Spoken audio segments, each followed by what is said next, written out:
Hey, Nate. Hey, Nate. What you doing? Oh, I'm doing a review of a new game that just launched. Really? What game are you playing?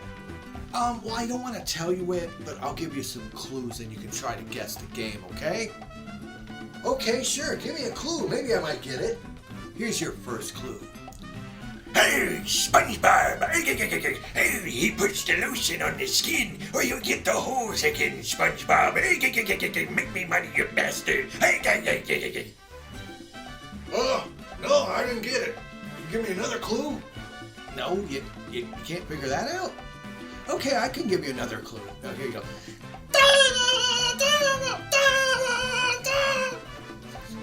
No, Mr. Krabs, no! Nah, I still can't guess. What game are you playing? No. Really, you can't figure that out either? Okay, maybe one more. Oh, Wumbo, you Wumbo. Everybody is Wumbo. Oh, I got it. You're playing Batman. Batman? What the hell have you been smoking? No, man, it's SpongeBob, you idiot. Jeez, I keep getting dumber every day.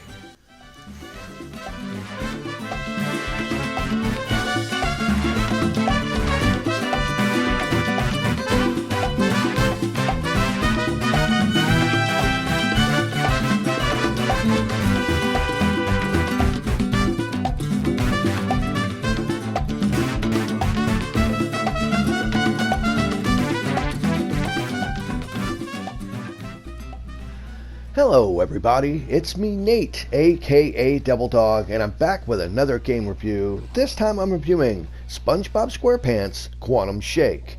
It was developed by Purple Lamp Studios and published by THQ Nordic and launched on January 31st of 2023 on the PlayStation 4, the Nintendo Switch, Xbox One, and PC. Now for an overall plot synopsis, this is what it goes like. Wish granting mermaid tears in the hands of SpongeBob and Patrick? What could possibly go wrong? Sure, the very fabric holding the very universe very together could come very undone, opening up portals into wish worlds full of knights, cowboys, pirates, and prehistoric snails, but that's nothing everyone's favorite sponge can't handle with the right cosmic costume. Honestly, SpongeBob SquarePants Quantum Shake comes off as a direct sequel to the other game that Purple Lamp Studios made, the Battle for Bikini Bottom Rehydrated. Now, the only really difference between this game and that one, this to me honestly feels more like DLC. It doesn't really feel like its own standalone game because it doesn't really bring enough changes to the overall mix of what a Battle for Bikini Bottom did. And in fact, I kind of thought that the boss battles were a lot better in Battle for Bikini Bottom Rehydrated. Try saying that 3 times fast. Now, as for the overall way you play this game, you go through 7 different worlds as SpongeBob, because basically him and Patrick screw everything up with these mermaids' tears, and they got to go through these 7 themed worlds in order to collect jelly goo and also other collectibles as well. Now, this is a collectathon, so if you like those sort of things, it's right up your alley. Much like the previous one, this has over 133 different collectibles, with the addition of 30 plus different costumes that SpongeBob can wear. Now, the costumes really don't serve much purpose other than just them fitting into character of these themed worlds, because each world is themed after a certain different episodes of SpongeBob SquarePants. Honestly, you can tell right from the start to Cassandra, the mermaid girl who's helping you. I wonder if she's going to be the main bad guy. Would never guess.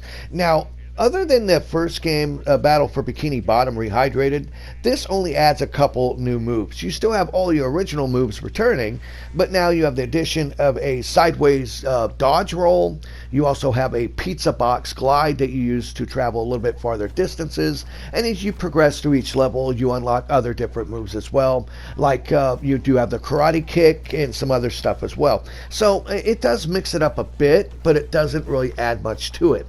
And the problem I have with this is it seems like it was more streamlined this time. The first game had a lot more areas that were kind of open, and don't get me wrong, the levels in this game are vast and very big, and with a lot of stuff to collect, but it just feels like it was dumbed down a little bit, like made a little bit easier compared to the last game. And keep in mind, I do realize this is a game for kids, okay? So it's not supposed to be a Demon Souls, Dark Souls game, but it's a bright, vibrant graphics, are very colorful. Nothing is offensive in this at all. And I do like the fact that they did get the whole original voice cast of actors back to reprise their roles of their characters. Because anyone who played Battle for Bikini Bottom Rehydrated knows they couldn't get the guy that did Mr. Krabs for some reason.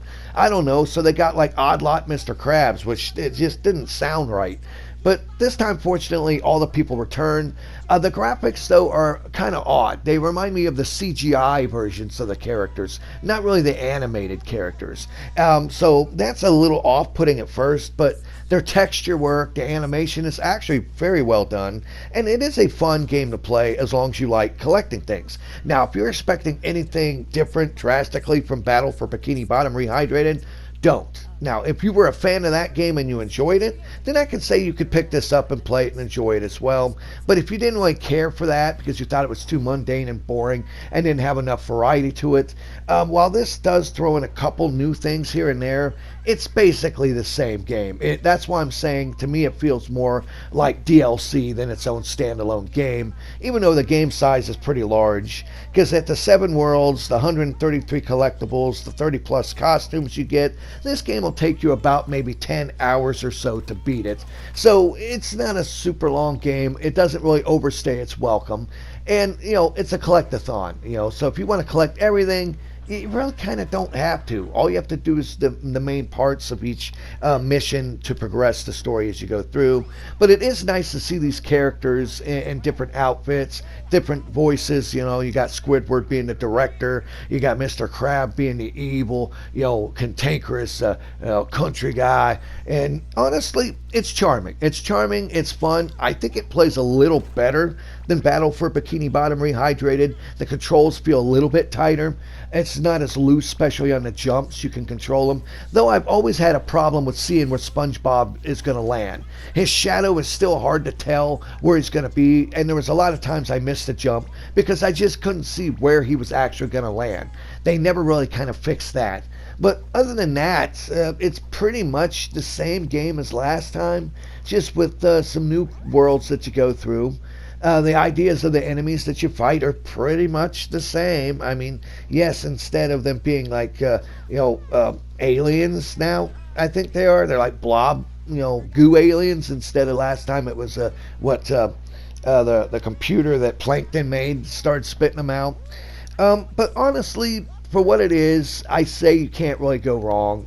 For $40 for a game that's 10 hours long, it is charming, it is cute, it does play well. Just keep in mind, if you're expecting anything deep with this, it's not. It's SpongeBob SquarePants, And honestly, like I said, this to me just seems so much like a DLC and not a true standalone sequel. Because it doesn't really step outside of the box. I think they played it safe and they wanted to make sure they made a game that was playable like last time.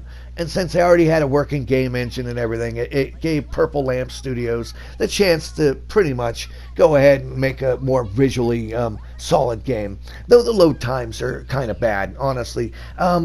It's kind of cute. Sometimes it'll pop up 3 hours later, like when it's in a load screen.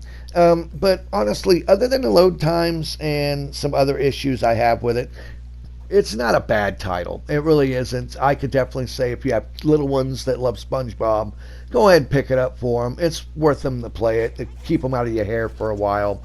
But it's to me, it just doesn't quite seem as good as Battle for Bikini Bottom Rehydrated. I still like that game better.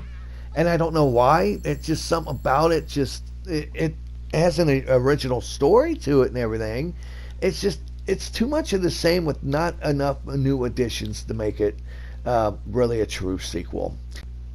Please let me know below if you feel I've missed anything on this review. Give me lots of comments, subscribe to my channel, give me a thumbs up, and remember, Here at Devil Dog Gaming, we always end our videos by saying, have fun, play hard, and remember people, the devil is in the details.